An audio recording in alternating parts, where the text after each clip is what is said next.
You ask Tiger to solve. This deals with linear equations with one unknown. The final result is x equals 100. Let's solve it step by step.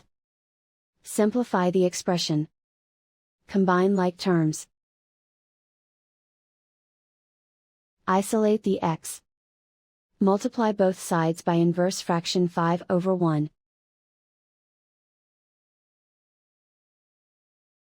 Group like terms.